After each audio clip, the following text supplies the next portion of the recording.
আসসালামু আলাইকুম ওয়া রাহমাতুল্লাহি ওয়া বারাকাতুহু। ইন্নাল হামদুলিল্লাহ ওয়াসসালাতু ওয়াসসালামু আলা রাসূলিল্লাহ ওয়া বা'দ। সম্মানিত দর্শক শ্রোতা, কাছে দূরে দেশে এবং প্রবাসী থেকে যে যেখান থেকে এই মুহূর্তে চোখ রেখেছেন রেডিও টিকিট পর্দায় সকলকে আন্তরিক প্রীতি ও শুভেচ্ছা জানাচ্ছি। আমি শেখ মারুফ হাসান সিদ্দিকী।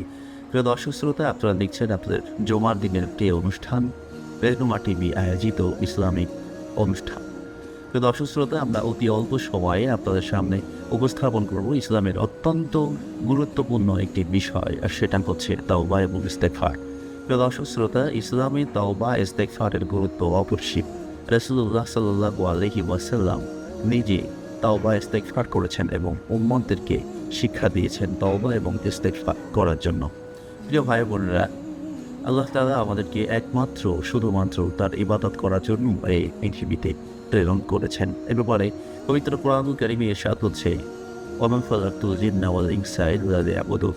অর্থাৎ আমি জিন এবং মানুষকে, মানব এবং দানবকে একমাত্র শুধুমাত্র আমার ইবাদত করার জন্য সৃষ্টি করেছি। কিন্তু আমরা দুনিয়াতে শয়তানের ধোকায়, নানা প্রবঞ্চনায়, হেলায় খেলায়, নানাবিধ অপরাধে সার্বক্ষণিক জড়িয়ে আছি।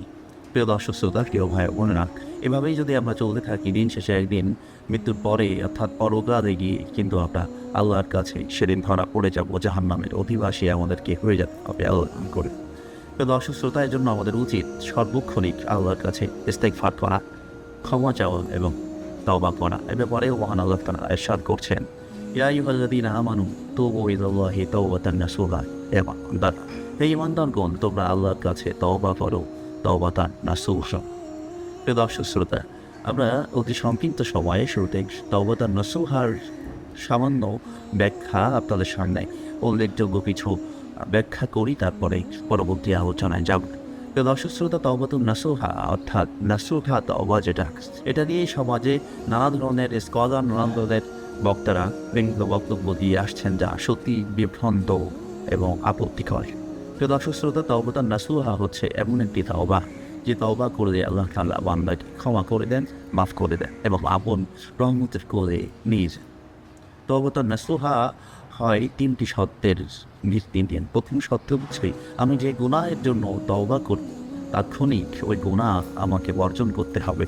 দ্বিতীয় শর্ত হচ্ছে, আমি যে গুনার জন্য মতো তওবা করলাম ওই গুনাহ নিয়ে আমাকে লজ্জিত হতে হবে, যে আমি এই গুনাহ করে বসেছি, এর জন্য অনুতপ্ত হওয়া, লজ্জিত হওয়া। তৃতীয় নম্বর শর্ত হচ্ছে, আমি যে গুনাহের কারণে তওবা করলাম তাৎক্ষণিক আমাকে এ মর্মে প্রতিজ্ঞা করতে হবে যে এই ধরনের গুনাহ আমি ভবিষ্যতে আর কখনো করব না। এই তিনটি শর্তের সমন্বয় হয় তাওবাতান নাসুহা। এবং আমরা আশা করতে পারি, কোরআন এবং হাদিসে বিভিন্ন ব্যাখ্যা গ্রন্থে আমাদেরকে উদ্বুদ্ধ করা হয়েছে।